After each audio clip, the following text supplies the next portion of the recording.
स्कंद माता की कथा। जय माता दी। आप सभी को नवरात्रि के 5वें दिन की ढेर सारी शुभकामनाएं। आज के इस वीडियो में आप सुनेंगे मां स्कंद माता की कथा।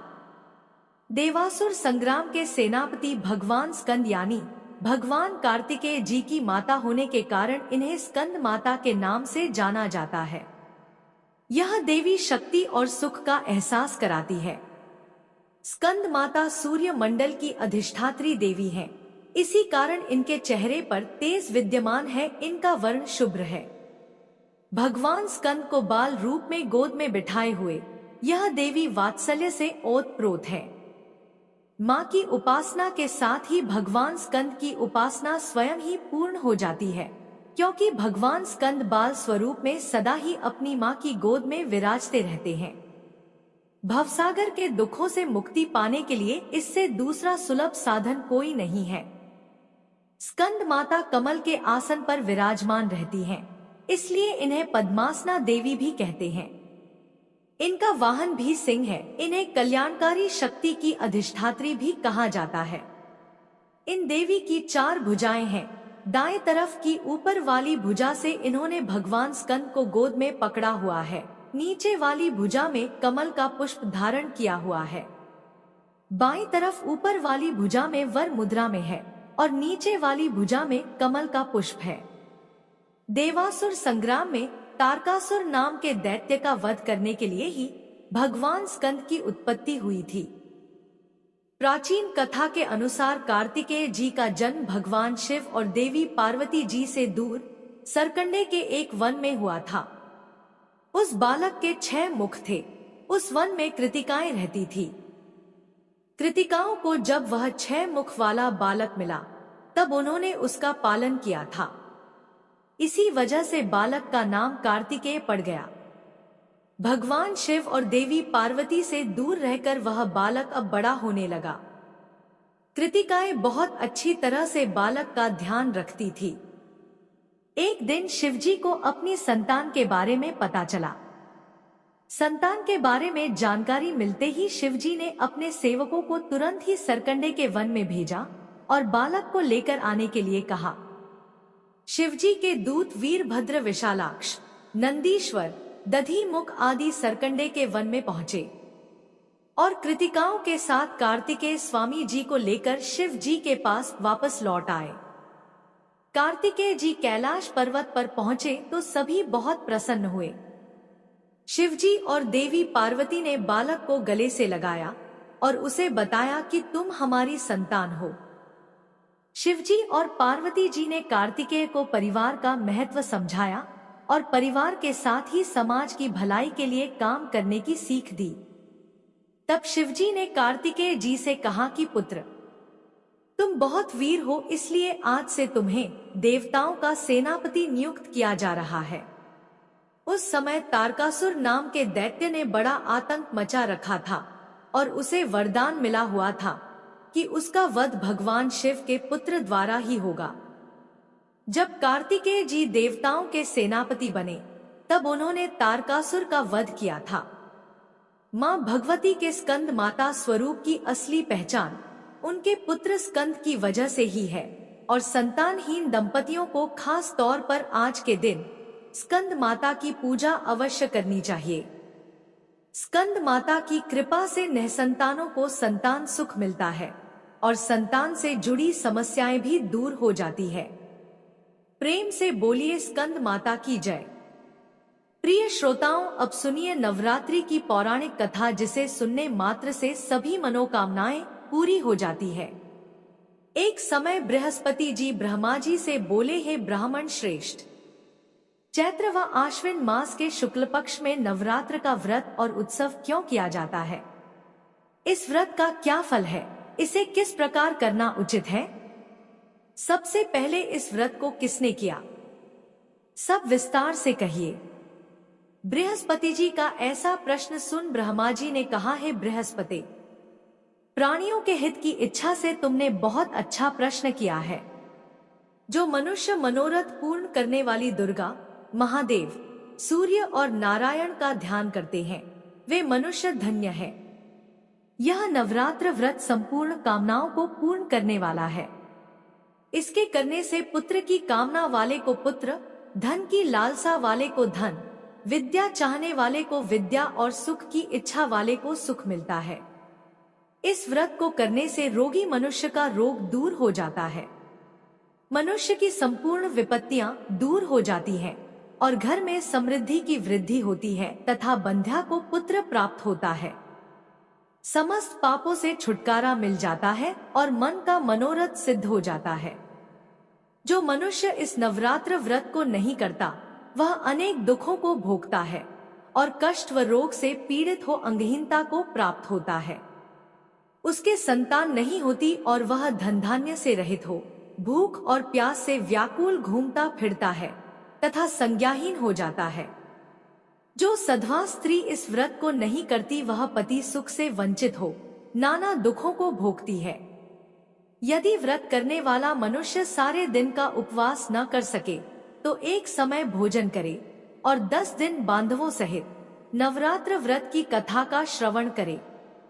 हे बृहस्पति, जिसने सबसे पहले इस महाव्रत को किया है वह कथा मैं तुम्हें सुनाता हूँ, तुम सावधान होकर ध्यान पूर्वक सुनो। इस प्रकार ब्रह्मा जी का वचन सुनकर बृहस्पति जी बोले, हे ब्राह्मण, मनुष्यों का कल्याण करने वाले इस व्रत के इतिहास को मेरे लिए कहो, मैं सावधान होकर ध्यान पूर्वक सुन रहा हूँ। मैं आपकी शरण में आया हूँ, मुझ पर कृपा करिए। ब्रह्मा जी बोले, प्राचीन काल में मनोहर नगर में पीठक नाम का एक अनाथ ब्राह्मण रहता था। वह भगवती दुर्गा का भक्त था। उसके संपूर्ण सद्गुणों से युक्त सुमति नाम की एक अत्यंत सुंदरी कन्या उत्पन्न हुई। वह कन्या सुमति अपने पिता के घर बाल्यकाल में अपनी सहेलियों के साथ क्रीड़ा करती हुई इस प्रकार बढ़ने लगी जैसे शुक्ल पक्ष में चंद्रमा की कला बढ़ती है। उसका पिता प्रतिदिन जब दुर्गा की पूजा करके होम किया करता तो वह उस समय नियम से वहां उपस्थित रहती। एक दिन सुमति अपनी सखियों के साथ खेल में लग गई और भगवती के पूजन में उपस्थित नहीं हुई। उसके पिता को पुत्री की ऐसी असावधानी देखकर क्रोध आया और वह पुत्री से कहने लगा, अरे दुष्ट पुत्री, आज तूने भगवती का पूजन नहीं किया, इस कारण मैं किसी कुष्ठ रोगी या दरिद्र मनुष्य के साथ तेरा विवाह करूंगा। पिता का ऐसा वचन सुन सुमति को बड़ा दुख हुआ और वह पिता से कहने लगी, है पिताश्री, मैं आपकी कन्या हूँ तथा सब तरह आपके अधीन हूँ, जैसी आपकी इच्छा हो वैसा ही करो। राजा से, कुष्ठी से, दरिद्र से अथवा जिसके साथ चाहो मेरा विवाह कर दो, पर होगा वही जो मेरे भाग्य में लिखा है। पिताश्री, मेरा तो अटल विश्वास है जो जैसा कर्म करता है उसको कर्मों के अनुसार वैसा ही फल प्राप्त होता है, क्योंकि कर्म करना मनुष्य के अधीन है पर फल देना ईश्वर के अधीन है।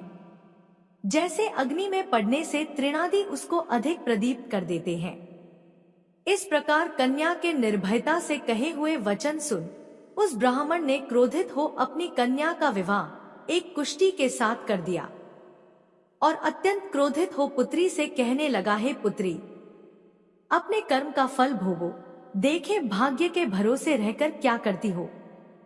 पिता के ऐसे कटु वचनों को सुन सुमति मन में विचार करने लगी, हो मेरा बड़ा दुर्भाग्य है जिससे मुझे ऐसा पति मिला। इस तरह अपने दुख का विचार करती हुई वह कन्या अपने पति के साथ वन में चली गई और डरावने कुशायुक्त उस निर्जन वन में उन्होंने वह रात बड़े कष्ट से व्यतीत की। उस गरीब बालिका की ऐसी दशा देख देवी भगवती ने पूर्व पुण्य के प्रभाव से प्रकट हो सुमति से कहा, है दीन ब्राह्मणी, मैं तुझसे प्रसन्न हूँ, तुम जो चाहो सो वरदान मांग सकती हो। भगवती दुर्गा का यह वचन सुन ब्राह्मणी ने कहा, आप कौन है वह सब मुझसे कहिए। ब्राह्मणी का ऐसा वचन सुन देवी ने कहा कि मैं आदि शक्ति भगवती हूँ और मैं ही ब्रह्म विद्या व सरस्वती हूँ। प्रसन्न होने पर मैं प्राणियों का दुख दूर कर उनको सुख प्रदान करती हूँ। हे ब्राह्मणी, मैं तुझ पर तेरे पूर्व जन्म के पुण्य के प्रभाव से प्रसन्न हूँ। तुम्हारे पूर्व जन्म का वृतांत सुनाती हूँ, सुनो। तू पूर्व जन्म में निषाद अर्थात भील की स्त्री थी और अति पतिव्रता थी। एक दिन तेरे पति निषाद ने चोरी की। चोरी करने के कारण तुम दोनों को सिपाहियों ने पकड़ लिया और ले जाकर जेलखाने में कैद कर दिया। उन लोगों ने तुझको और तेरे पति को भोजन भी नहीं दिया। इस प्रकार नवरात्र के दिनों में तुमने न तो कुछ खाया और न जल ही पिया। इस प्रकार 9 दिन तक नवरात्र का व्रत हो गया। हे ब्राह्मणी, उन दिनों में जो व्रत हुआ, इस व्रत के प्रभाव से प्रसन्न होकर मैं तुझे मनोवांछित वर देती हूँ। तुम्हारी जो इच्छा हो सो मांगो। इस प्रकार दुर्गा के वचन सुन ब्राह्मणी बोली, अगर आप मुझ पर प्रसन्न हैं तो हे दुर्गे, मैं आपको प्रणाम करती हूँ। कृपा करके मेरे पति का कोढ़ दूर कर दीजिए। देवी ने कहा, उन दिनों तुमने जो व्रत किया था, उस व्रत का एक दिन का पुण्य पति का कोढ़ दूर करने के लिए अर्पण करो। उस पुण्य के प्रभाव से तेरा पति कोढ़ से मुक्त हो जाएगा। ब्रह्मा जी बोले। इस प्रकार देवी के वचन सुन वह ब्राह्मणी बहुत प्रसन्न हुई और पति को निरोग करने की इच्छा से जब देवी दुर्गा ने तथास्तु ऐसा वचन कहा, तब उसके पति का शरीर भगवती दुर्गा की कृपा से कुष्ठ रोग से रहित हो अति कांतिवान हो गया। वह ब्राह्मणी पति की मनोहर देह को देख देवी की स्तुति करने लगी, है दुर्गे, आप दुर्गति को दूर करने वाली, तीनों लोकों का संताप हरने वाली, समस्त दुखों को दूर करने वाली, रोगी मनुष्य को निरोग करने वाली, प्रसन्न हो मनोवांछित वर देने वाली और दुष्टों का नाश करने वाली जगत की माता हो। हे अम्बे, मुझ निरपराध अबला को मेरे पिता ने कुष्ठी मनुष्य के साथ विवाह कर घर से निकाल दिया। पिता से तिरस्कृत निर्जन वन में विचर रही हूँ। आपने मेरा इस विपदा से उद्धार किया है। हे देवी, मैं आपको प्रणाम करती हूँ, मेरी रक्षा करिए। ब्रह्मा जी बोले, हे बृहस्पति, उस ब्राह्मणी की ऐसी स्तुति सुन देवी बहुत प्रसन्न हुई और ब्राह्मणी से कहा, हे ब्राह्मणी, तेरे उदालय नामक अति बुद्धिमान, धनवान, कीर्तिवान और जितेंद्रिय पुत्र शीघ्र उत्पन्न होगा। ऐसा वर प्रदान कर देवी ने ब्राह्मणी से फिर कहा कि हे ब्राह्मणी, और जो कुछ तेरी इच्छा हो वह मांग ले। भगवती दुर्गा का ऐसा वचन सुन सुमति ने कहा कि हे भगवती दुर्गे, अगर आप मुझ पर प्रसन्न हैं तो कृपा कर मुझे नवरात्र व्रत की विधि और उसके फल का विस्तार से वर्णन करें। इस प्रकार ब्राह्मणी के वचन सुन दुर्गा ने कहा, हे ब्राह्मणी, मैं तुम्हें संपूर्ण पापों को दूर करने वाले नवरात्र व्रत की विधि बतलाती हूँ, जिसको सुनने से मोक्ष की प्राप्ति होती है। आश्विन मास के शुक्ल पक्ष की प्रतिपदा से लेकर 9 दिन तक विधिपूर्वक व्रत करें। यदि दिन भर का व्रत न कर सके तो एक समय भोजन करें।